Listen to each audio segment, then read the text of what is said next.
C'est une nouvelle étape dans la lutte contre l'épidémie. C'est une bonne nouvelle pour la France, pour les Français. Nous allons débuter lundi prochain un processus très progressif, au minimum sur plusieurs semaines. Le pays est divisé en deux. Dans la majeure partie du pays, nous avons réussi à freiner la vague épidémique. C'est ce qu'on appelle les départements verts. S'ils se maintiennent en vert les 3 prochaines semaines, nous pourrons, au tout début du mois de juin, envisager une nouvelle étape de déconfinement avec peut-être l'ouverture des lycées, l'ouverture des cafés, des restaurants, bien sûr dans la mesure, et dans cette mesure, où les conditions sanitaires le permettraient. Dans d'autres départements, le virus circule encore activement, où l'hôpital reste encore en forte tension. C'est ce qu'on appelle les départements rouges. Le déconfinement y est possible, avec certaines restrictions, pas d'ouverture des collèges, pas d'ouverture des parcs et jardins. Dans ces départements rouges, il faut faire mention de 2 situations particulières. Mayotte et la région Île-de-France. À Mayotte, nous avons décidé de retarder le déconfinement. En Île-de-France, compte tenu de la tendance qui reste bien orientée, nous pouvons déconfiner. Nous constatons, et vous constatez, depuis les premières cartes, que la pression épidémique a baissé. Mais cette baisse cache en réalité des disparités, des différences, parfois importantes selon les territoires. Comme vous pouvez le constater, si la circulation du virus semble faible sur une très large partie du territoire, elle demeure encore active dans certains départements des Hauts-de-France, du Grand Est, de Bourgogne-Franche-Comté, dans la Sarthe et le Loir-et-Cher, et elle atteint un niveau bien plus élevé en Île-de-France, et une circulation active est également enregistrée à Mayotte. Dans les prochaines semaines, gestes barrières et distanciation physique demeureront au cœur de la lutte contre l'épidémie. Si vous présentez des symptômes évocateurs d'une infection au Covid-19, une fièvre, de la toux, une gêne respiratoire, la perte du goût parfois ou encore de l'odorat, il faut agir. N'attendez pas que cela passe. Contactez immédiatement votre médecin. Votre médecin vous demandera de rester chez vous, en isolement. Si le test se révèle être positif, il vous suivra tout au long de votre maladie. Il alertera également l'assurance maladie qui vous contactera afin de commencer avec vous une enquête visant à identifier les personnes que vous auriez pu contaminer autour de vous, sans le savoir évidemment, et de manière à ce qu'on puisse appeler ces personnes qu'on va désigner cas contact. Votre isolement, si vous êtes malade, durera jusqu'à 2 jours après la guérison des symptômes, c'est-à-dire en moyenne pendant 8 à 10 jours. Si en général l'isolement est possible à domicile, votre médecin pourra vous proposer, selon votre situation, d'effectuer cet isolement hors de votre domicile, comme par exemple dans un hôtel. Pour faire face à cette situation difficile, le gouvernement accompagne tous les EHPAD et débloque 475 millions d'euros de crédits supplémentaires. Et comme pour les soignants, nous annonçons que tous les personnels de tous les EHPAD de France, et quel que soit leur statut, percevront une prime pour valoriser leur engagement sans faille pendant cette crise. Cette prime sera de 1 500 € dans les 33 départements où l'épidémie aura été la plus forte et de 1 000 € ailleurs.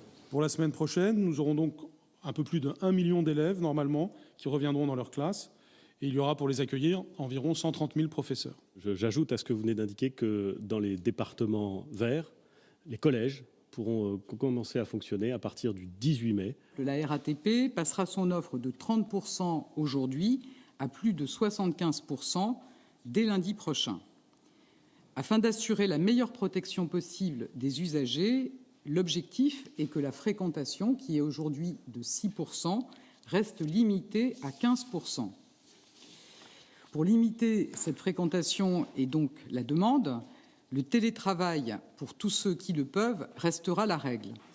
Il est demandé aux employeurs d'étaler les horaires d'arrivée et de départ des salariés pour limiter l'affluence aux heures de pointe. L'accès aux transports en commun en Île-de-France sera donc réservé aux heures de pointe, aux personnes détenant une attestation de leur employeur ou ayant un motif impérieux pour se déplacer, que ce soit un motif de santé, convocation de justice ou pour accompagner des enfants. Les déplacements interrégionaux continueront pour leur part d'être très fortement limités pendant cette première période de déconfinement. À la différence des transports en commun en milieu urbain, l'offre sera volontairement réduite. Pour les TGV et Intercités, nous passerons de 7% de l'offre aujourd'hui à 20 à 30% de l'offre le 11 mai, pour atteindre au maximum 40% de l'offre habituelle fin mai.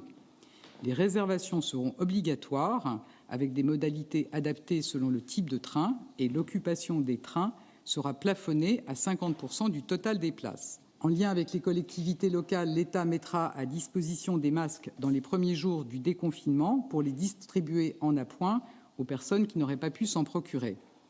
L'absence de port de masque pourra faire l'objet d'une verbalisation, donc une amende de 135 €. Monsieur le ministre de l'Intérieur y reviendra, tout comme l'accès à un TGV sans réservation ou l'utilisation des transports en commun en Île-de-France aux heures de pointe en dehors des motifs prévus.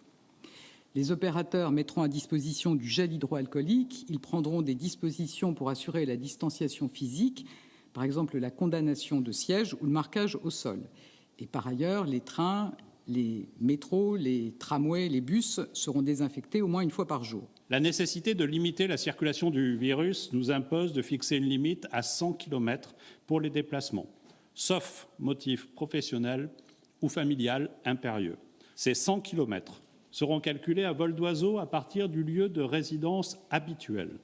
Je veux préciser toutefois que cette limite ne s'applique que si l'on quitte son département de résidence. Parcourir plus de 100 km au sein de son département de résidence reste possible sans restriction. Pour permettre le contrôle de la règle des 100 km, une nouvelle attestation sera publiée.